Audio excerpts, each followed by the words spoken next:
Olá pessoal, tudo bem? Boa noite, sejam bem-vindos à temporada 2019 da Matemática Humanista. Esse é o programa Matemática Humanista ao vivo no YouTube. Estou muito feliz de estar de volta aqui.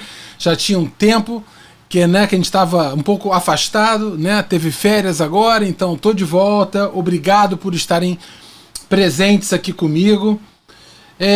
Eu venho hoje, o tema hoje do nosso programa é ensino e aprendizagem na matemática humanista.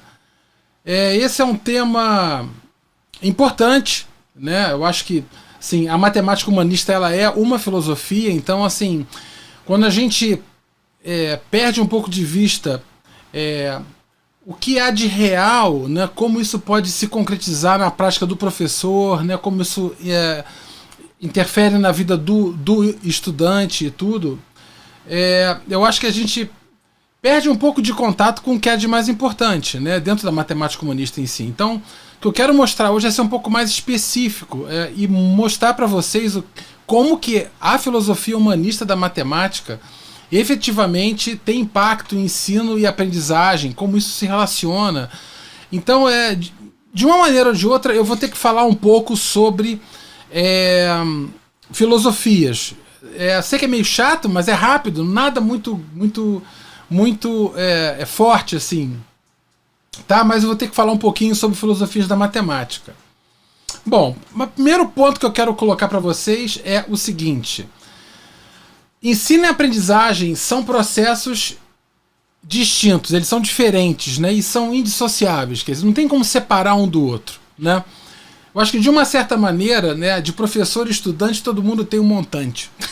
Eu acho que todo mundo tem um pouco de professor e estudante o tempo todo. Quer dizer, todo professor, quando está trabalhando, ele está numa aula, ele sempre aprende, né? E todo estudante, quando ele está em uma aula, pelo menos deveria também ensinar, né, em uma série de termos que vão ficar mais claros agora na minha fala.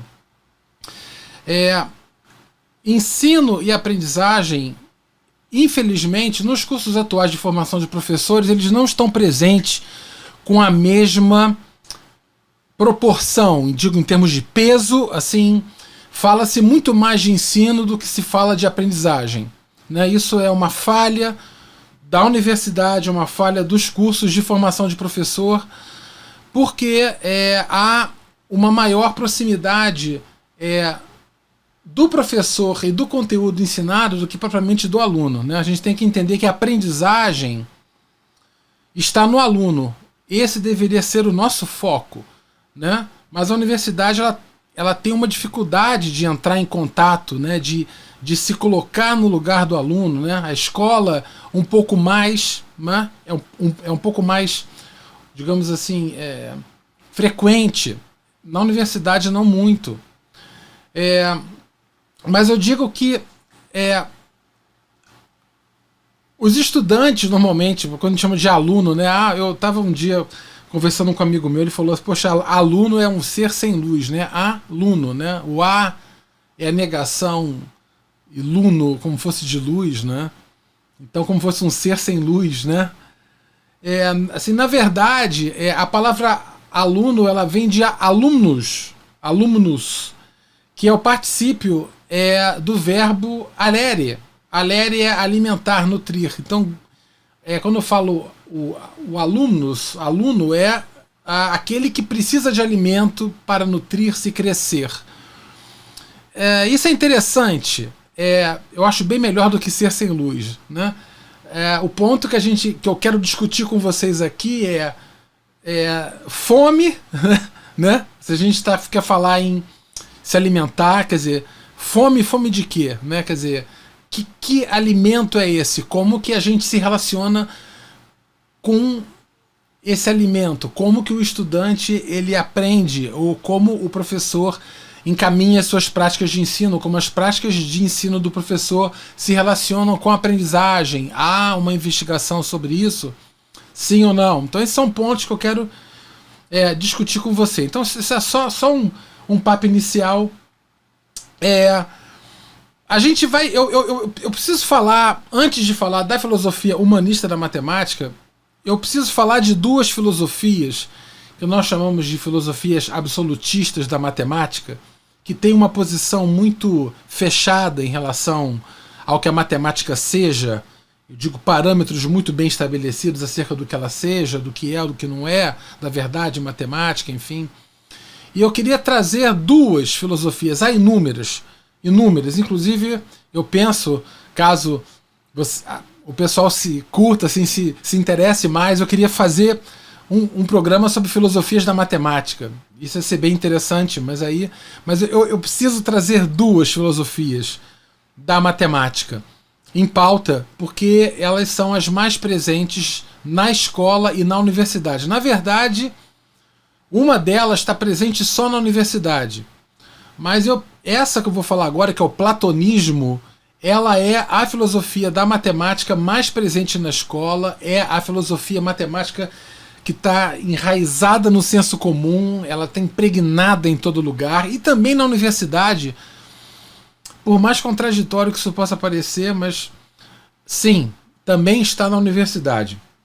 Então eu queria falar um pouco sobre o platonismo enquanto filosofia da matemática. Não vou me aprofundar porque o tema é outro, mas eu quero mostrar como que esse posicionamento filosófico diante da matemática, ele acaba tendo desdobramentos tanto para o professor como para o estudante diante da matemática. Quer dizer, acho que talvez o ponto central da minha fala de hoje seja esse.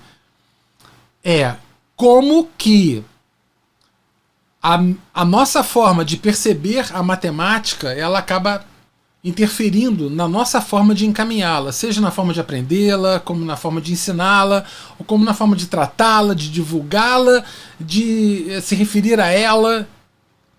Então, vamos lá. O platonismo.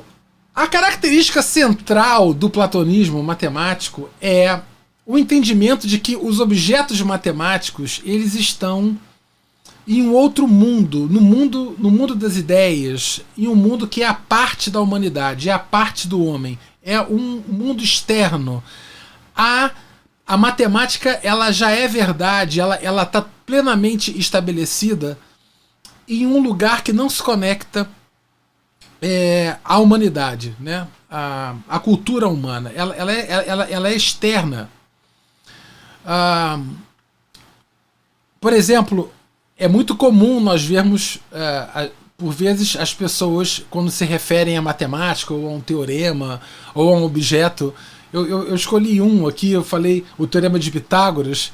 Eu já ouvi isso aqui de um professor. Ele chegou e falou assim: o Teorema de Pitágoras sempre foi verdadeiro, mesmo antes de o homem saber o que era um triângulo, né?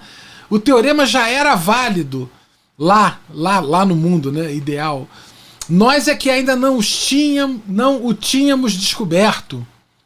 Ou seja, é como se os objetos matemáticos tivessem uma existência à parte da humanidade e meio que anterior. Então, a matemática já está. A nossa tarefa aqui seria percebê-la, adaptá-la e transcender a esse mundo pela reflexão e trazer esse mundo para cá na forma sensível, pela experiência sensível. Nesses termos, você já começa a ter problemas, por exemplo, de um matemático. Veja, as pessoas não são eu sou platônico, sabe? Ou eu sou um matemático platonista. Ninguém é assim como é uma radical, mas eu digo, um matemático que fosse um platonista na veia mesmo, como seria para ele a história da matemática, né? Isso é uma coisa curiosa, né? Se algo que sempre já foi, se a matemática é algo que sempre já foi, algo que já sempre esteve e que não muda, porque ela ela sempre foi do jeito que é. As coisas caem de um mundo pela experiência sensível no nosso mundo e elas nunca se contradizem na visão do platônico. É um mundo de verdades perfeitas, que não entram em conflito.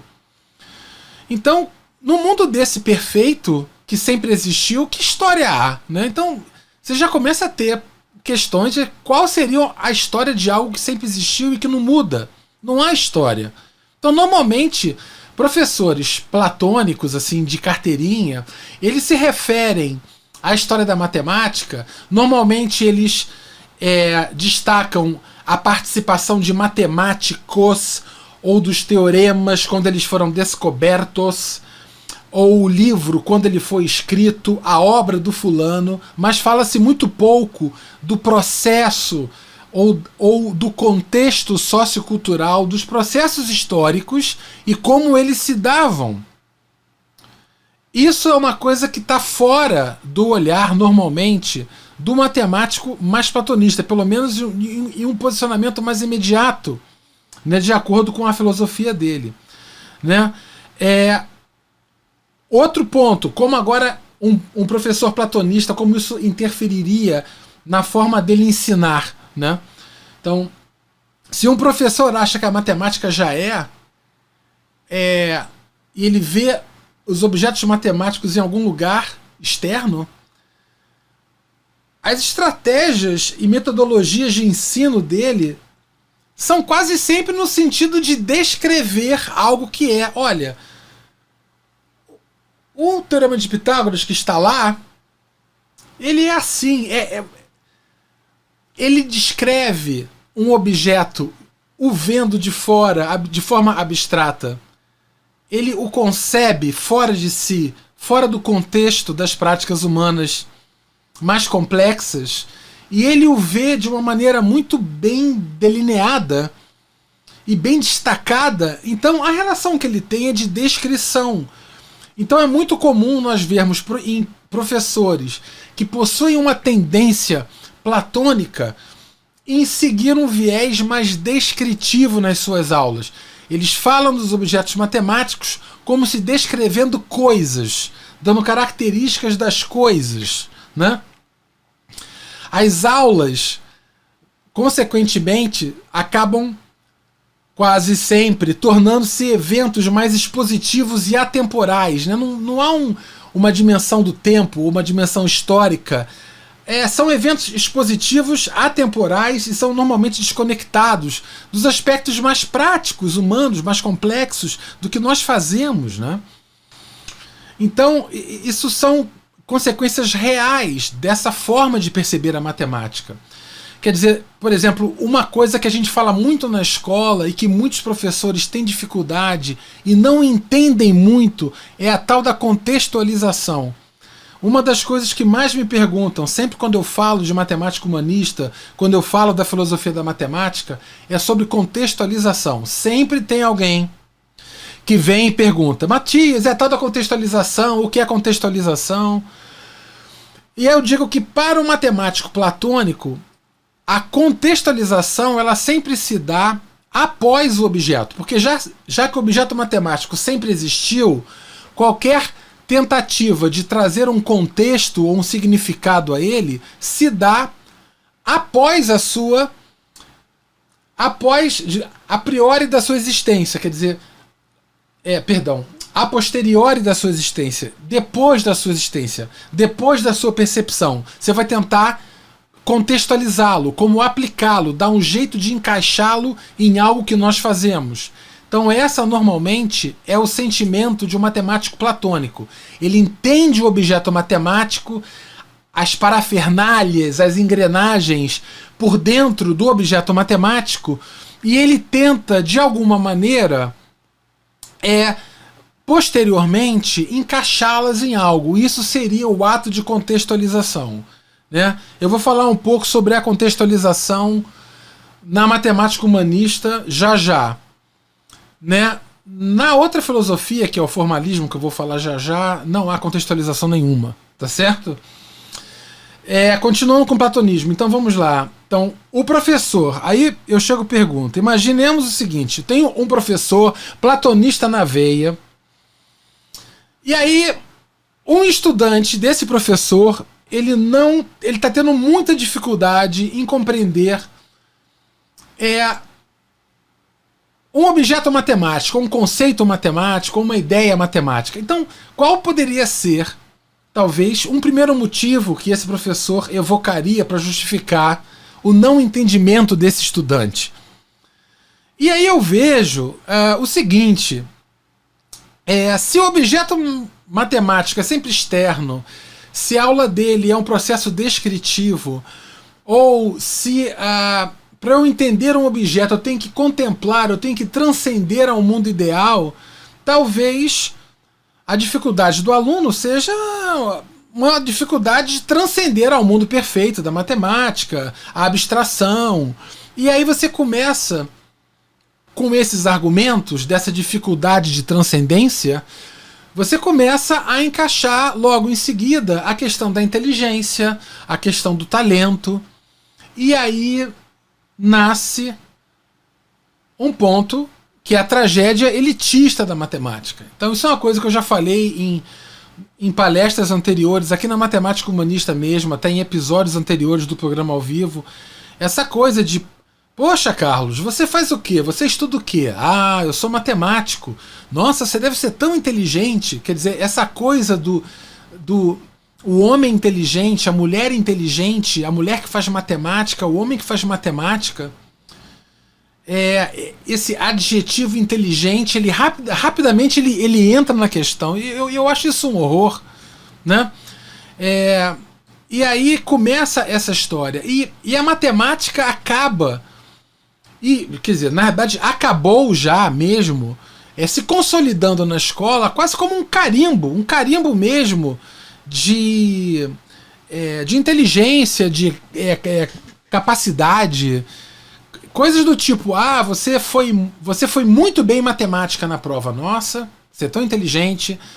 Se você foi muito bem, por exemplo, em biologia, talvez isso não tenha tanto impacto. No senso comum, eu digo, né, nenhum preconceito com biologia, mas eu digo, no senso comum, tirar 10 em matemática é uma coisa que as pessoas, nossa, eu tirei 10 em matemática, meu Deus, sabe?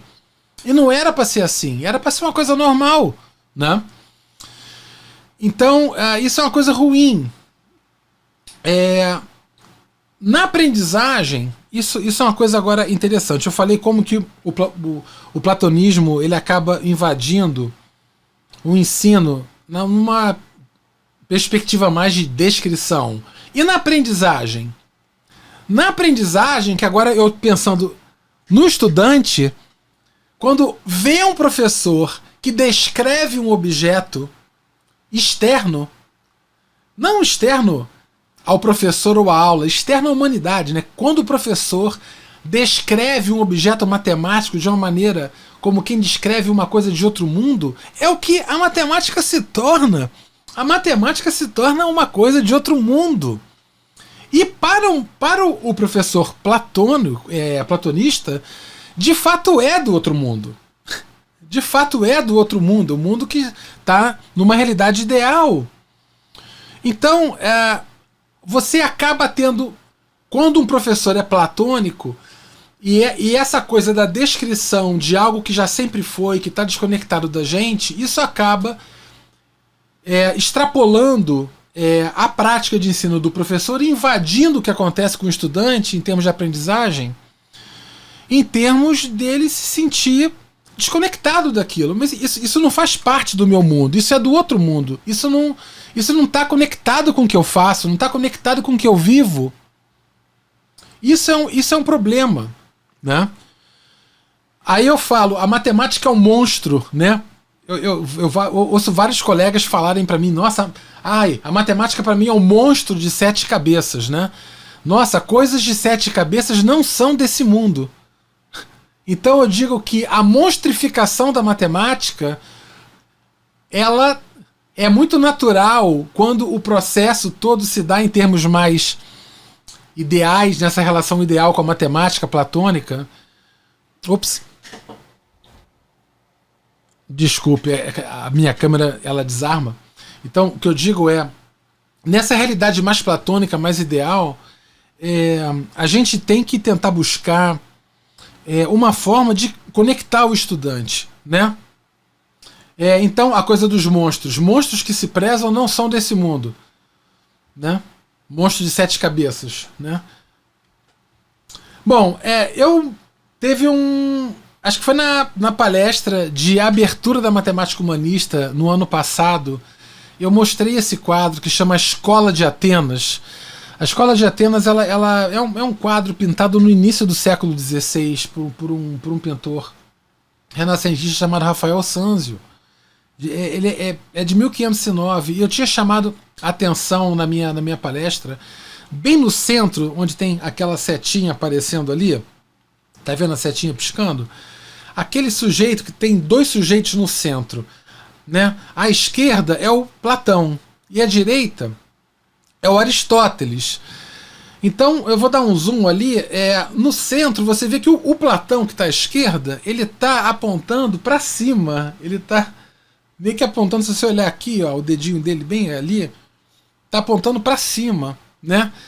E Platão aponta para cima, para esse mundo ideal, né? Quer dizer, isso é uma coisa que reflete bastante, apesar de ser um quadro do século XVI, na realidade isso é uma leitura renascentista de todo um posicionamento da matemática grega, né, na época de Platão. Então isso é uma coisa importante. Agora, eu vou falar da outra filosofia, já vou quase parar para as perguntas, façam perguntas, já podem começar a fazer perguntas, já estou olhando aqui. Então, já estou vendo o pessoal aqui, já estou vendo o Ricardo Almeida, Ricardo, a Patrícia, Daniele Bruno, Wendel, Aline Campos, Marcele Santos, Priscila Lobo, Priscila Areias. Olha aí, ó. Bem-vindo, Daisy Lucy também. Bem-vindo a todos vocês, muito obrigado. Façam as suas perguntas, já comecem a fazer as perguntas de vocês. Já, porque eu já estou quase parando já, então vamos lá, vamos então seguir. Bom, sobre a questão do formalismo, essa é a outra filosofia sobre a qual eu quero falar, que é uma filosofia absolutista da matemática também. Essa tá mais na universidade, tá? Eu vou até falar sobre isso, mas essa filosofia formalista da matemática, ela realmente ganhou muita força no final do século XIX. O motivo pelo qual isso se deu é complexo, mas eu diria que, em parte, houve alguns questionamentos interessantes, porque até, digamos assim, o início do século XIX, o posicionamento filosófico da matemática era grosso modo platônico. Quer dizer, a filosofia da matemática era a filosofia, grosso modo, grega. Tá? O que acontece é que filósofos do século XIX, como Kant, por exemplo, percebiam até na geometria de Euclides quase que uma percepção da certeza da matemática platônica, né? Essa coisa do universo físico, né? A geometria de Euclides. O que acontece é que com a construção de geometrias não euclidianas, isso gerou um certo desconforto, porque se a geometria de Euclides é algo que agora, não vou dizer que foi questionado, porque não é tão dramático assim, mas se há outras geometrias, né? Então, qual é o outro porto seguro da matemática? É a noção de número, que era, grosso modo, percebido no tempo. Então, quer dizer, se a gente entender com 1000 aspas, tá? Eu tô sendo muito simplista aqui, mas se a gente entender uma geometria não euclidiana como um ataque à percepção platônica do universo físico, eu diria que o que está agora pelando os matemáticos de medo é o conceito de número. Quer dizer, será que nós estamos seguros com número? Quer dizer, será que o conceito de número ele está seguro? Então, boa parte, a segunda metade do século XIX, o conceito de número real ele foi fortemente abordado, particularmente no final do século XIX, com alguns matemáticos alemães, sobre os quais eu falarei depois, matemáticos ingleses. Então eu falo aqui de Hilbert, eu falo de Weierstrass, eu falo de Dedekind, eu falo de Cantor. Então são matemáticos que trabalharam o número real e tentaram tratar filosoficamente isso, né? Tentar perceber ou se posicionar filosoficamente de modo a criar um porto seguro, né? E o que se percebeu quando se percebeu as geometrias não euclidianas, o que se percebeu é que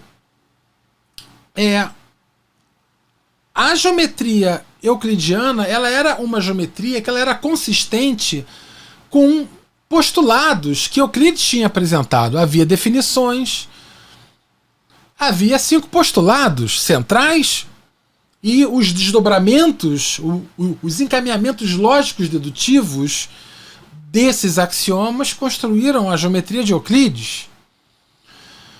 De repente, as geometrias não euclidianas, elas poderiam, em vez de, se eu não perceber como a verdade do mundo, mas como um corpo de conhecimento que é consistente com outro conjunto de axiomas. Então, na verdade, a proposta foi: vamos esquecer a verdade e vamos olhar para a consistência de um modelo. O que importa não é o que é verdade, ou se a verdade é independente do homem, ou se é externa, nada disso.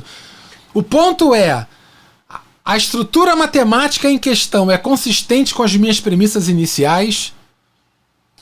Isso é o formalismo. Formalismo é: dane-se a forma, dane-se a intuição. O que importa são as manipulações, o jogo lógico-dedutivo a partir das minhas verdades iniciais e como elas constroem o corpo de conhecimento. Então não há verdades absolutas. Há uma estrutura consistente.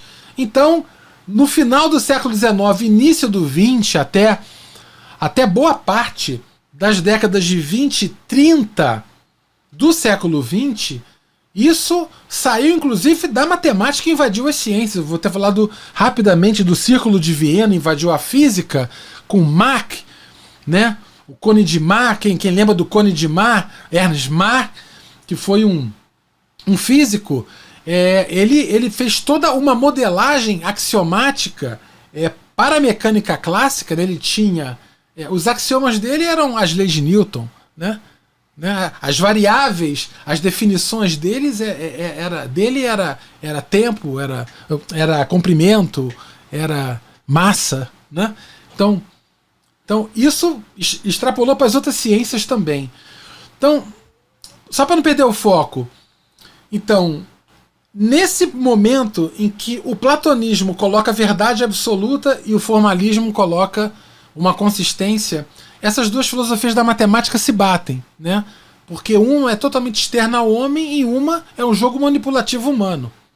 Então, o platonismo é extra-humano e o formalismo é humano, mas um humano vazio, vazio da filosofia, vazio da intuição. O homem, ele é uma cápsula de encaminhamentos dedutivos, entendeu? Uma coisa assim. Então, eu vou, inclusive, falar isso em uma outra palestra. Já vou parar para as perguntas. Mas as décadas de 20 e 30, o Círculo de Viena, que foi um grupo de filósofos da Universidade de Viena, dentre os quais eu destaco Carnap, eles trouxeram... Gödel também participou, Wittgenstein, Popper... Vários participaram em algum momento, cruzaram pelo Círculo de Viena. Então, o pessoal que gosta de filosofia da ciência e filosofia da matemática, esse é o momento. Quer dizer, se vocês quiserem estudar filosofia da matemática, o momento mais rico na história sobre filosofia, fora a época grega, naturalmente, é as décadas de 20 e 30 do século XX. Então, a filosofia formalista, o que houve é que, quando chegou na época da Segunda Guerra Mundial, quer dizer, a Europa foi massacrada. Então teve um hiato nessa nuvem filosófica, de reflexão filosófica pela guerra, pela Segunda Guerra Mundial, né, que tomou conta, que devastou a Europa em todos os sentidos, né? Então, houve houve um ponto interessante de Gödel. Eu não vou entrar muito nisso, mas Gödel, em 1931, ele provou um resultado incrível, que acabou com a filosofia formalista como Hilbert colocava, como Hilbert descrevia. Mas eu não vou entrar nisso agora, porque isso aí é um fundo sem poço. Eu vou deixar isso para um outro dia.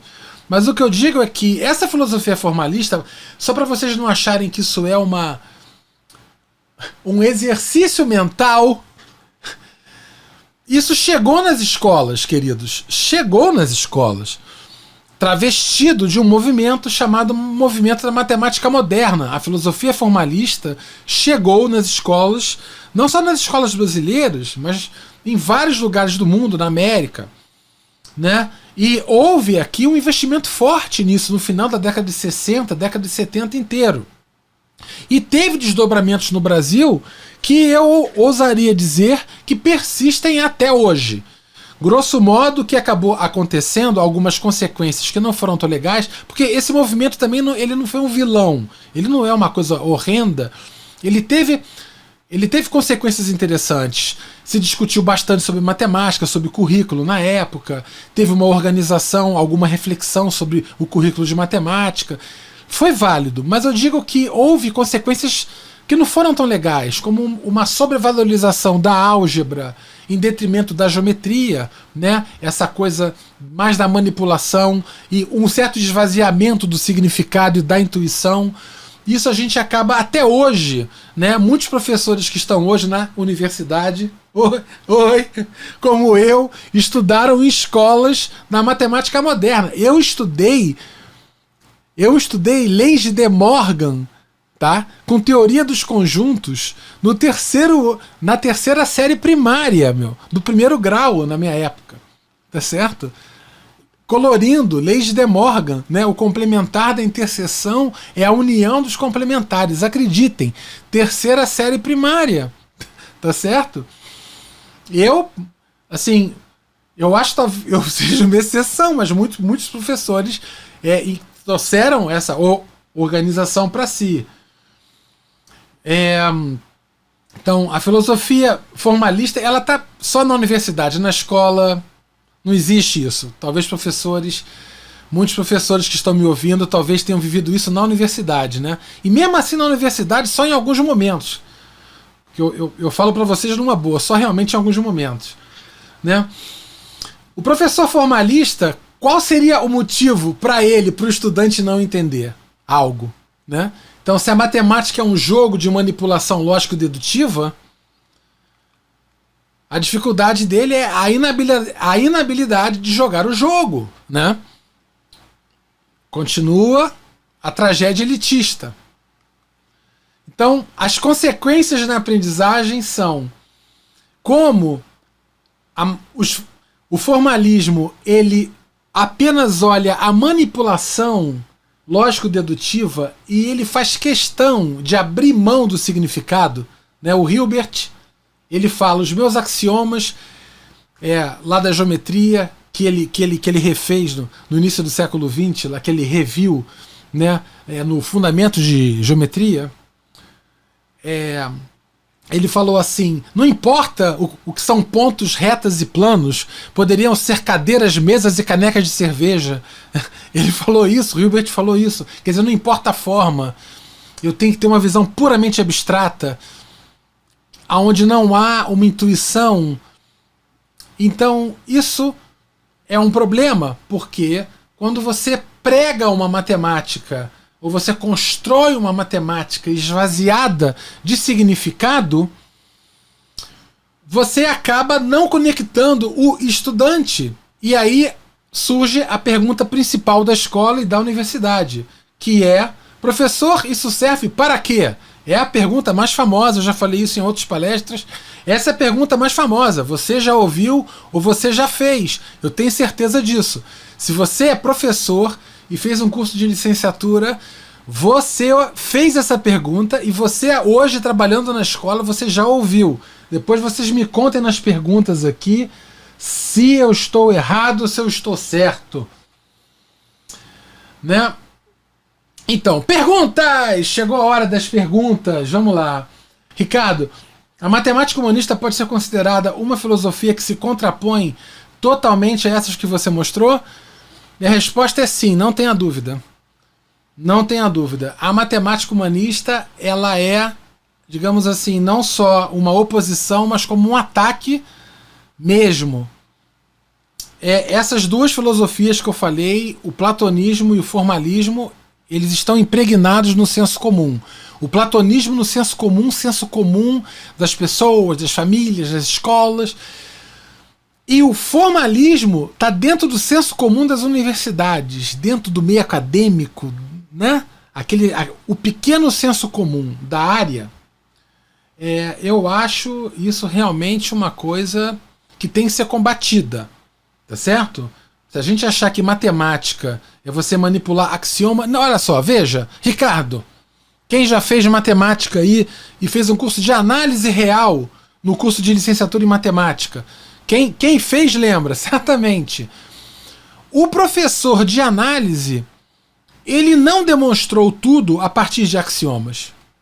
Ele não iniciou com axiomas iniciais e fez tudo uma manipulação completa. Quer dizer, nem no curso de análise, que é usado como o exemplo maior do formalismo, nem lá o formalismo é, estrito senso, encaminhado. Não é, sabe? Então, né? A Priscila Areias está perguntando uma coisa bacana aqui, ó, interessante pra caramba. Até que nível o formalismo é algo saudável a ser usado? Pô, excelente pergunta. Veja, eu vou falar agora de como que a filosofia humanista se coloca, mas o que eu digo há um ponto central em toda a trama, que é o pré-formal, o antes da formalização. Os objetos, na filosofia humanista, como eu vou falar, eles nascem das nossas necessidades, dos problemas compartilhados, né? Então, aí surgem os objetos que naturalmente são construídos durante esse processo de resolução de problemas. Então, esses objetos então construídos informalmente, depois de um momento, eles são formalizados. E eu acho que a grande importância, né? Deixa eu ver aqui só, que a pergunta da Priscila estava misturada com a do Ricardo. Isso, até que nível o formalismo é algo saudável? Eu entendo a formalização como algo saudável. Eu acho que é uma etapa importante da prática científica e da educação matemática. Eu acho que quando você está para certos tipos de objetos, né, em certos momentos, você precisa formalizar os objetos. É interessante você formalizar. Isso aí faz parte do objeto em termos culturais, o objeto formalizado. A crítica da matemática humanista não é a formalização, é a formalização exclusiva. É apenas entender o objeto matemático como o objeto formal, a ponto de confundir a matemática com a apresentação formal da matemática, sabe? Isso aí é uma crítica, Priscila, que eu faço muito grande. Se eu for agora confundir a matemática com a apresentação formal da matemática, com o registro formal, é como confundir na música, uma música ou a música em termos culturais com uma partitura, né? Tá certo? É totalmente diferente. Vou fazer mais uma pergunta e vou seguir. Valdir pergunta uma coisa interessante pra caramba aqui, olha. Valdir pergunta o seguinte, ó, qual é o papel da visualização na matemática humanista? Pô, esse enorme, assim, para falar a verdade, por exemplo, quando você olha teorias, por exemplo, deixa eu falar de visualização, eu vou falar de geometria. Quando você olha teorias sobre o desenvolvimento do pensamento geométrico, quando você olha, por exemplo, Van Hille, né, que é uma teoria famosa dentro da área de educação matemática, né, você vê que há vários estágios de percepção, né? A formalização, por exemplo, é o último, né? a visualização, o entendimento da forma, a visualização dos elementos, a articulação entre os elementos e até chegar na formalização, isso é algo extremamente, entre aspas, humanista em termos filosóficos, né? Então, a visualização, ela é fundamental, porque é algo que conecta a pessoa ao objeto, se for um objeto numa percepção geométrica do objeto, né, ou se for uma visualização que se dá em outros termos, é importante, né? Há uma visualização do objeto geométrico, né, como há do objeto matemático abstrato também, uma visualização em termos abstratos, uma visualização não concreta, mas em termos de abstração, né? Isso é uma coisa bastante interessante, é um bom exercício, né? E a matemática humanista reconhece que a natureza de vários objetos matemáticos não é concreta, ela é abstrata. Quer dizer, vários objetos matemáticos, eles nasceram já em cima de próprios problemas abstratos da matemática, e não em cima de problemas concretos. Então, quando eu falar de contextualização de um objeto desse, eu não vou buscar essa contextualização no mundo real, no mundo concreto, mas sim no mundo abstrato, no mundo dessa reflexão, no mundo cultural dos conceitos, não no mundo ideal. Tá certo? Valdir, obrigado pela pergunta. Eu vou então retomar. Maravilha? Hoje, tem coisas interessantes acontecendo que olha, o final hoje vai ser demais. Eu queria muito contar. Por sinal, eu quero pedir para vocês o seguinte: já eu vou fazer uma votação aqui. Vocês vão votar em tempo real usando o celular. Vocês vão votar e aí vai aparecer o resultado aqui na tela, ao vivo, tá bom? Então, por favor, quem tiver com o celular na mão, quem tiver no computador, pega o celular. Quem tiver no computador pode votar no computador também. Eu vou dar um site e aí vocês vão lá votar, tá bom? Vamos então prosseguir. Vamos prosseguir. Obrigado a todos que fizeram perguntas. Vamos lá, vamos em frente. A filosofia humanista na matemática. A realidade dos objetos, as ideias e os conceitos, ela não está lá, ela não está desconectada da gente. Ela é interna, ela está dentro da cultura humana. Tudo em matemática, na matemática humanista, na percepção da matemática humanista, tudo em matemática é construído por homens, mulheres. Tudo! A partir das nossas necessidades individuais, coletivas, de grupos sociais, de momentos, em momentos históricos, os objetos foram construídos, né? A utilidade dos objetos, a construção dos objetos se deram em cada época. O logaritmo lá do século, vamos botar do século XVIII, não é o mesmo hoje. Tá? Quando eu tenho uma visão expandida de como ele é utilizado, né? Matemática não é o corpo singular para a matemática humanista, não é a matemática, são matemáticas. Quer dizer, quando a gente entende a matemática dentro de um contexto cultural, eu estou lendo várias matemáticas, né? Quer dizer, a matemática que eu falei aqui foi uma matemática europeia. Quando eu falava da matemática do século XIX, eu falava de uma matemática europeia, século XIX. Né? Mas há outras matemáticas. Né? Isso aí é um ponto. Há uma extrema conexão fortíssima com a etnomatemática. No século XIX havia matemática feita em outros lugares que não na Europa. Tá certo? Havia matemática na África, havia matemática, né, no Oriente, havia matemática em outros lugares. Então, esses são pontos importantes, né? Quer dizer, são outros jeitos de fazer matemática, são outras matemáticas, tá certo? O rigor matemático, né? Quando eu falo de rigor, né, na universidade, quem está fazendo agora algum curso de licenciatura ou fez, deve ouvir. Não, você tem que ser rigoroso, tem que demonstrar com rigor, tem que ser rigoroso. E às vezes se fala do rigor e se fala de uma demonstração como se fosse algo universal, algo plenamente compartilhado. Todos compartilham de um entendimento sobre o que é rigor. Nossa, essa demonstração é tão elegante. Sabe? O que é uma demonstração elegante? Os matemáticos falam como se todos entendessem, né? O que isso significa, né? E na realidade, na matemática humanista não há nada disso. O rigor matemático é histórico, é um parâmetro histórico, ele é variável no tempo. O rigor grego era um, o rigor no século XVII é outro, no século XVIII é outro e no século XIX é outro. O entendimento de exatidão era um na época da Grécia, era um no século XIX, era outro no século XVIII, né? O que se entende por exato, né? Então, o que é uma demonstração, se uma demonstração é suficiente. Então, na matemática humanista, a demonstração é um processo argumentativo, é um convencimento, é um ato de convencimento, né? Em que há parâmetros que são estabelecidos culturalmente, você tem que encaminhá-los. Então, é isso, é tão apenas isso. Né? A definição formal de um objeto, até como eu estava respondendo à pergunta da Priscila, ainda há pouco, é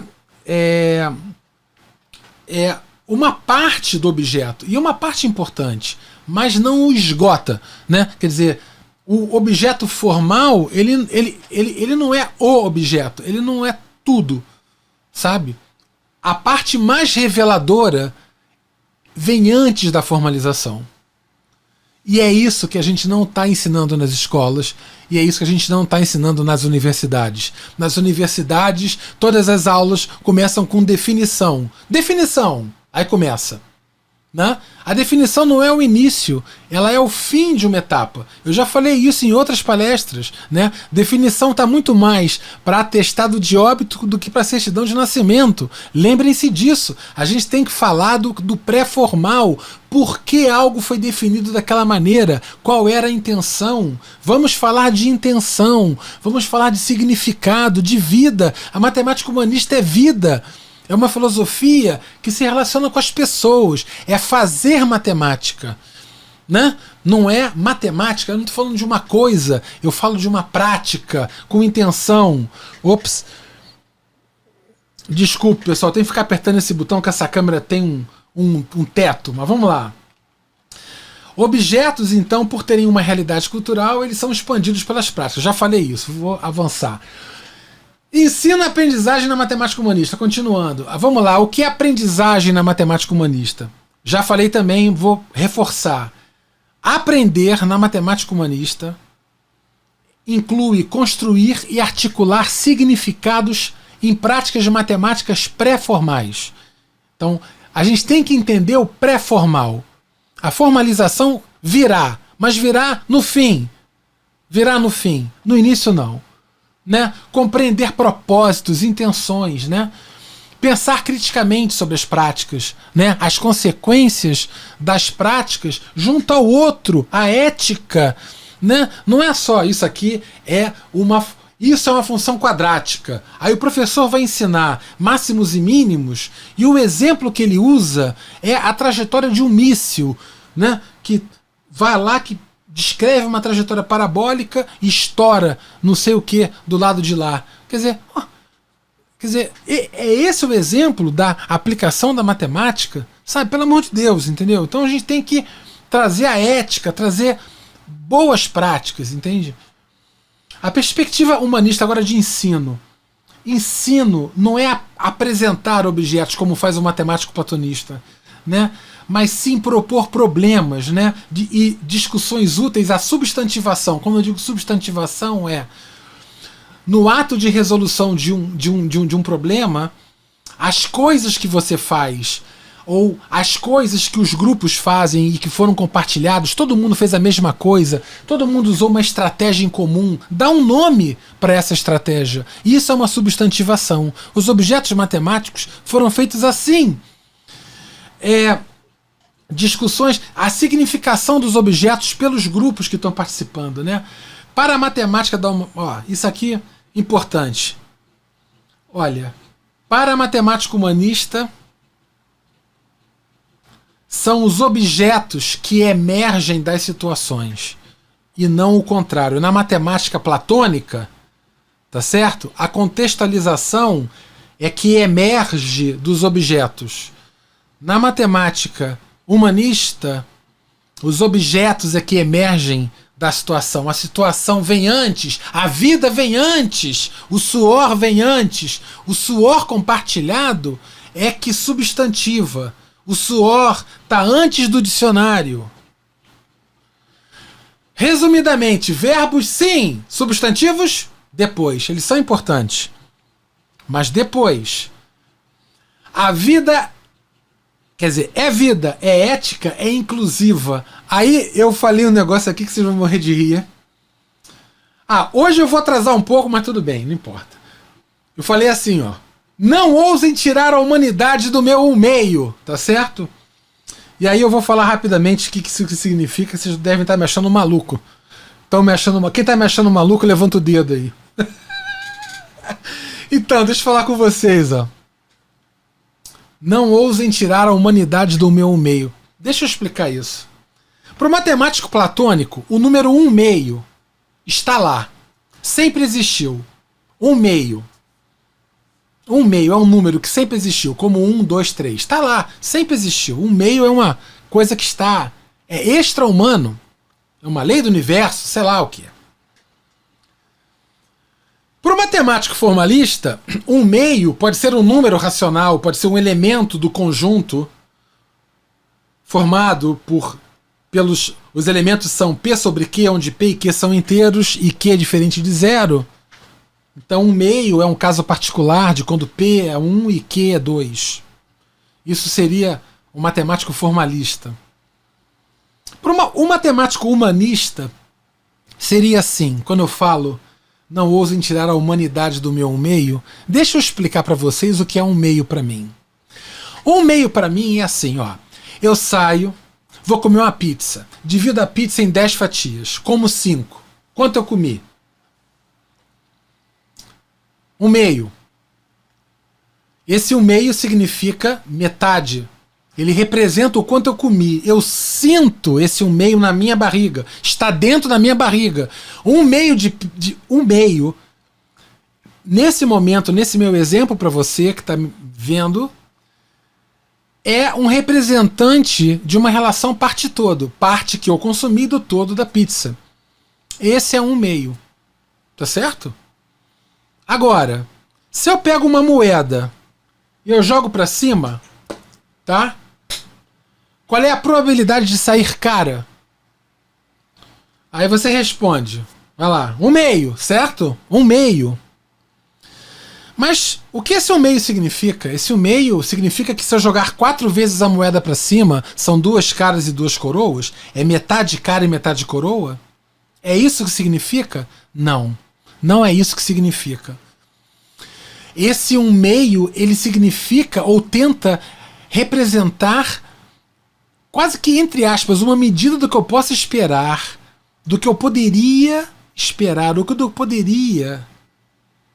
Então 1 meio da pizza é o que eu comi. É pretérito perfeito, é passado, é descritivo. Eu digo o que aconteceu. 1 meio probabilístico é futuro do pretérito, é o que poderia, é o que poderia. São práticas matemáticas conjugadas em tempos verbais diferentes. Olha que loucura! 1 meio, relação parte-todo, ele pode estar conjugado no pretérito perfeito. 1 meio probabilístico, ele não é determinista, ele está olhando para o que poderia. 1 meio probabilístico quer dizer o seguinte, quando eu falo que a probabilidade de sair cara é 1 meio, o que eu estou dizendo é que quanto maior for o número de vezes que eu jogar a moeda para cima e for anotando os resultados, eu posso esperar que o número de resultados cara vai tender a ficar cada vez mais próximo do número de resultados coroa. É isso que significa esse 1 meio. Gente, isso é uma loucura! Então a matemática humanista vê não 1 meio da mesma coisa, assim da mesma forma, como vê o matemático platonista ou formalista em um certo sentido, que ora vê como número racional, mas vê suas definições.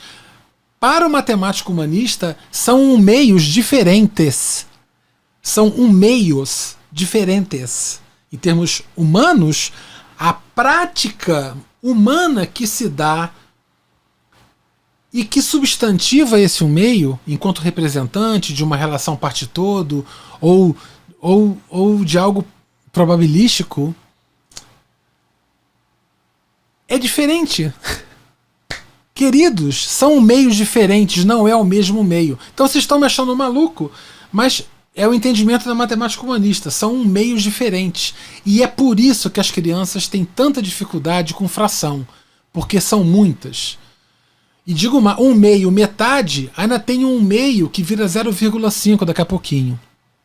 Né? Quer dizer, um meio no olhar relativo e um meio no olhar absoluto, de número racional, de 1 dividido por 2. Jesus, são muitos meios. Então, o trabalho com frações é muito mais no sentido de conciliação entre os diferentes significados do que propriamente uma parafernália técnica. Tá certo? Hoje eu estou danado, hein? Fala aí. Estou danado ou não estou danado? E aí, pessoal, vocês estão... Vamos fazendo pergunta, porque já tá chegando, tá? Mensagem que eu deixo é: na matemática humanista, nós não somos professores de matemática, nós somos professores pela matemática. A matemática é um instrumento de prática, é verbo. É verbo, não é substantivo, entenderam? Por isso que eu falo que eu sou professor pela matemática. Me perguntam, enfim. Normalmente, o matemático humanista ele vai querer extrapolar discussões e debates fora da escola. Quer dizer, o matemático humanista ele não vai deixar que as práticas de ensino e a consequente aprendizagem fique encapsulada dentro da sala de aula. Ele naturalmente ele vai buscar conexões extraescolares. Afinal de contas, a escola ela não é uma cápsula, né, que meramente apresenta saberes esvaziados de vida. A escola é vida, ela tá dentro de um contexto, né? A escola não é o prédio, né? A escola ela não é o prédio. A escola ela é uma entidade sociocultural. Então, o professor humanista ele tem esse entendimento, ele vai conectar com coisas extraescolares, tá? Com outras questões que envolvem as pessoas, tá certo? O protagonismo nos processos de ensino e aprendizagem é aprendizagem, não é ensino. Isso é uma coisa importante, tá certo? A aprendizagem, o centro é o aluno, não é o professor. Problemas são apresentados não apenas para fixar ou validar, né? Quer dizer, o exercício no final, né? Eu tenho um grupo de amigos que pediu para falar sobre exercícios, eles estão escrevendo um livro e eles queriam entender exercícios, como colocar exercícios no livro. E eu falei, coloque no início. Tá certo? É importante que exista exercícios e problemas no início, tá certo? Uma pergunta interessante é: mas na atual escola, com a carga horária que eu tenho, com o ritmo que eu tenho, com os exames em larga escala, com a pressão da coordenação pedagógica, do diretor, eu conseguirei ser um humanista em todas as aulas? Não, você não vai conseguir ser. Eu tenho total ciência disso. O meu ponto é, eu quero explicar para vocês como que a filosofia humanista da matemática se desdobra em ensino e aprendizagem. Agora, como tornar isso concreto, pelo menos em alguns momentos, já é um outro desafio, tá certo? Não sou ingênuo, não somos ingênuos, né? Sobre tecnologias, por exemplo, o foco não é o recurso em si, né? Mas sim o uso e o poder de comunicação. Como que um professor humanista explicaria a dificuldade de um estudante em compreender um conteúdo matemático? Isso é uma pergunta. Eu falei como que um platonista responderia, como um formalista, talvez, e como eu responderia, como um humanista, né? Eu diria que talvez tenha sido um problema da atividade que eu propus como professor, ou do desenho que eu escolhi, né? Talvez não tenha sido feliz, né, no fluxo de substantivação dos objetos, tá certo? Desconexões entre os contextos individuais e das atividades que eu propus. Por exemplo, se eu chegar numa escola que tem todo um perfil, os estudantes têm um perfil rural, e eu chego com atividades contextualizadas em termos urbanos, isso não vai dar certo. Eu tenho que ser sensível ao contexto cultural. Então, às vezes, um estudante pode não entender algo pela absolutamente falta de identificação com o que eu estou propondo, com o problema. A significação não se dá, tá certo? O fluxo de comunicação entre os atores, né? Se o meio que eu utilizei foi legal, se eu usei tecnologia, questões emocionais, a questão da curiosidade, o aluno está engajado, ele está organizado, né? Os grupos estão organizados, tem uma forma de se organizarem, a segurança, né? Em se manifestar, né? Até para poder manifestar o erro, eu como professor, eu torno o meu aluno seguro para errar. Erro é uma bênção. Viva o erro manifestado. O erro manifestado é um ponto de conexão do professor com o estudante. Os estudantes têm que ter segurança para errar. Deixem eles errar, né? Viva o erro. O erro é uma bênção, tá certo? Autoestima, autonomia, persistência.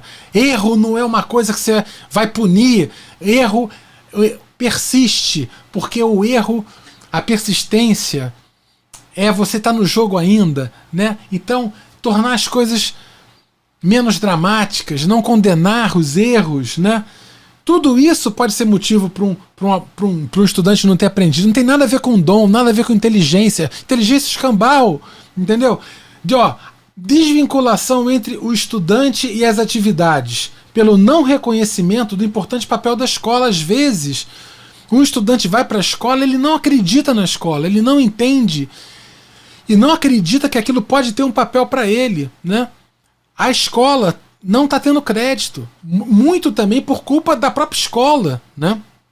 Então, eventuais fragilidades na construção de conteúdos prévios, sim, pode ter problemas técnicos de matemática, sim, da matemática clássica, dos procedimentos matemáticos anteriores, né? Ele pode estar frágil, isso ser algo que desestimule, que dificulte, né, essa percepção, uso inadequado de materiais de apoio didático, quer dizer, como o estudante usa os materiais de estudo, como o professor usa o livro. Um professor platônico usa o livro completamente, de forma completamente diferente de um professor formalista ou de um professor que é humanista. O professor humanista, ele usa o livro de forma espiralada, ele usa o livro às avessas. O professor platônico normalmente segue o livro.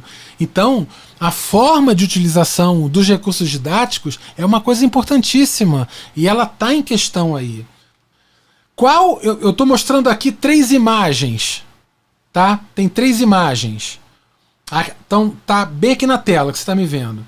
Eu quero saber qual a imagem que você julga estar mais próxima do que seria uma aula de matemática, no senso comum.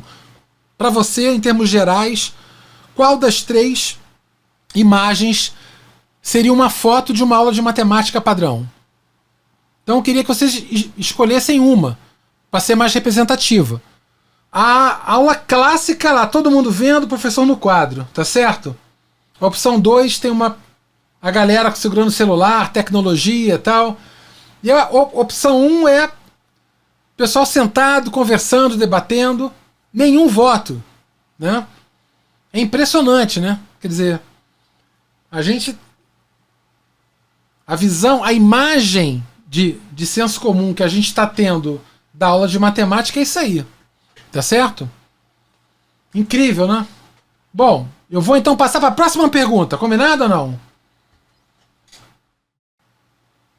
Na sua opinião, quais seriam os 5 objetos? Eu já vou ativar, já pode votar, hein? Na sua opinião, quais seriam os 5 objetos ou conceitos da matemática escolar mais desafiadores para se ensinar e aprender? E aí, ninguém vai votar? Eu vou votar aqui, mas aí vai aparecer os meus. Só tem eu aqui. Opa, já apareceu, olha. Funções, números racionais, associar álgebra à geometria, trigonometria e frações. Opa, tá mais pintando. Vamos lá. Trigonometria. Eita, agora veio um monte. Regra dos sinais, análise combinatória, matrizes, binários, funções, equações de segundo grau, equações, geometria básica, polinômios, números complexos, álgebra, trigonometria e frações, tá? Eita! Trigonometria tá ganhando disparada, hein? Ixi, danado. Então, por que eu tô perguntando isso? Pode ir votando, ó, vai votando. O que eu tô falando? Porque eu tô querendo fazer, digamos assim, quase se fosse uma aula aberta da matemática humanista com esse conteúdo mais votado. Quer dizer, como seria um posicionamento humanista para ensinar esse tipo de conteúdo que está sendo destacado aí. O que vocês acham? Maneiro? Olha, trigonometria e análise combinatória. Geometria não euclidiana. Integrais, botou cálculo também. Olha, funções trigonométricas, trigonometria, cálculo, operações com frações, integrais, exponenciação, geometria. Uma trigonometria e análise combinatória tá, né? Lá na frente. Bacana, hein? 12 votos. Então, caramba, que legal, hein? Eita, olha que beleza. Polinômios, geometria, matrizes. Reparem só como polinômios e números complexos e matrizes são elementos de uma difícil contextualização, né? Mais imediata. Então você vê como isso pinta, né? A trigonometria, por incrível que pareça, ela é muito facilmente contextualizada. O problema é que essa trigonometria que muito provavelmente vocês estão colocando é a trigonometria do ensino médio no círculo trigonométrico, quando chega a parte mais algébrica do trato trigonométrico. Quer dizer, não é a trigonometria do final do fundamental, que é mais razões de semelhança, seno, cosseno no triângulo retângulo. Eu estou falando mais no ensino médio, no círculo trigonométrico, as equações trigonométricas, aí é que é o problema. Mas talvez o foco não seja o problema da dificuldade dos estudantes, nem seja muito a trigonometria em si, mas seja a abordagem algébrica da trigonometria, né? Análise combinatória, isso é uma coisa muito interessante, né? Porque a análise combinatória, ela, se você olhar em termos matemáticos, as práticas matemáticas, mais no sentido senso comum, que são feitas, são banais, né? Mas a prática matemática é extremamente complexa, né? A estratégia de contagem, determinar os alvos de contagem. Incrível! Muito bom, queridos! Demais! Vamos partir para a próxima? Olha, eu vou disponibilizar esses resultados das perguntas na página Matemática Humanista no Facebook. Vocês vão poder baixar lá, beleza? Tá certo? Olha, tá chegando coisa ainda. Sucesso absoluto. 16 pessoas votaram. Temos aí 80 tópicos. Bacana. Tem 3 assuntos que eu quero falar. E que eu irei falar de uma maneira ou de outra. Mas eu só quero saber o seguinte. Qual tema em torno de ensino e aprendizagem na matemática escolar você gostaria de ver no programa Matemática Humanista? Se fosse para escolher um deles só, qual seria? O uso pedagógico da calculadora e outras tecnologias nas aulas de matemática. Eu já vou ativar para votar. Vocês já podem votar. Já podem votar já. Desafios em torno do ensino e da aprendizagem de frações. E a construção de exercícios e atividades para as aulas de matemática. Então são 3 coisas. Primeiro, o uso pedagógico da calculadora e outras tecnologias. Segundo, desafios em torno do ensino e da aprendizagem de frações. Terceiro, a construção de exercícios e atividades para as aulas de matemática. Como eu faço um exercício? Como eu bolo uma atividade? Como eu penso em trabalhar estratégias de ensino de fração? Quais são os problemas de aprendizagem? Como detectar? Como agir? uso pedagógico da calculadora, outras tecnologias, discutir o uso dessas ferramentas. Tá disputado, hein? Temos 15 votos já. Caramba, hein? Mais votos, mais votos. Vou passar para a próxima, hein? Pode passar? Deixa eu ver aqui, comentários. Quem quiser fazer perguntas, já vou já de encerramento, já estamos chegando já. Hora de acabar quase já. Última pergunta, vou chegar, hein? Pode ir? Pode ir. Vencedor foi a construção de exercícios. Beleza. O seguinte, já pode votar. O que vocês acharam do programa de hoje? Opa! O que vocês acharam do programa de hoje? Queria que vocês dissessem aí, compartilhassem um pouco na tela. Eu queria... Eu vou agora, todo o programa da Matemática Humanista, a gente sempre vai ter uma atividade dessa no final. Tem várias outras atividades que eu estou pensando em trazer. A ideia é a gente construir uma experiência com um fechamento, com o resultado desse momento. E vocês participando é fundamental.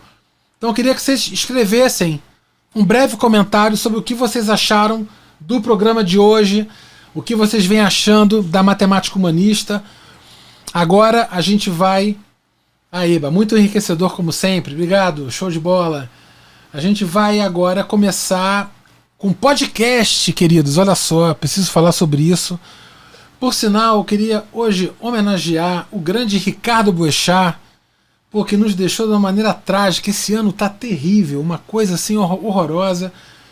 Então eu queria, manifestar minha homenagem aqui, homenagear ao Ricardo. Eu tô aqui com a homenagem a ele aqui. Ricardo, homenagem da Matemática Humanista.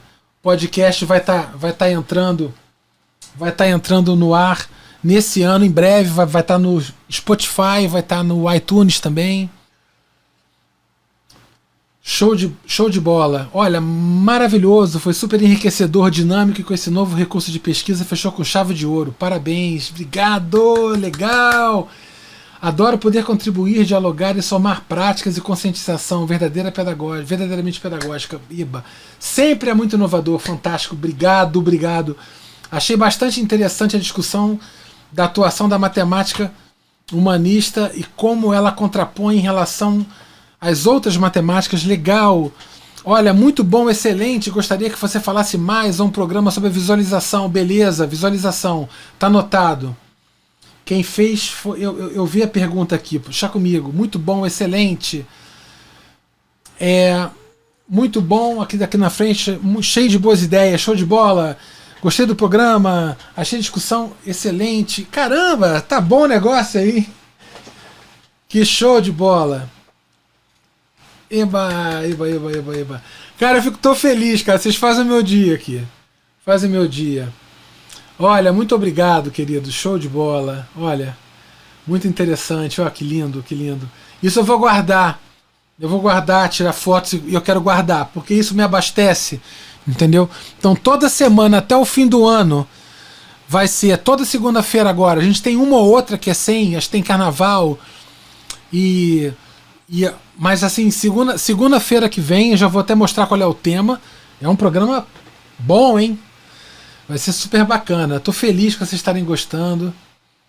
Olha que legal, cara. Pô, só coisa boa. Só coisa boa. Obrigado. Agora eu tô tão aqui que eu não consigo nem agora parar mais. Pô, eu tenho que passar para a próxima pergunta. O próximo slide. Não tem nem coragem, né? Bom, enfim. Pô, obrigado, queridos. Depois eu vou ler, só vendo só coisas bacanas aqui. Muito obrigado, muito obrigado. Fechamento e perguntas. Então, perguntas finais, a gente vai acabar. Só queria, antes das perguntas, quem quiser fazer pergunta, eu vou só mostrar para vocês o seguinte. Olha aí, ó. Semana que vem, dia 18, segunda-feira, 20 horas, matemática e emoção. Parceiras, afinal, a perspectiva humanista. 20 horas. Esse é um assunto interessante. Eu queria falar com vocês. Falar sobre matemática e emoção sempre é uma coisa delicada. E eu quero falar abertamente sobre isso e como a matemática humanista percebe e faz essa leitura. Vai ser um programa muito emocionante. Tá certo? Vai ser muito emocionante. Tá certo? Inclusive, eu quero falar da minha experiência na matemática humanista. Eu quero falar de matemática, emoção e da minha emoção.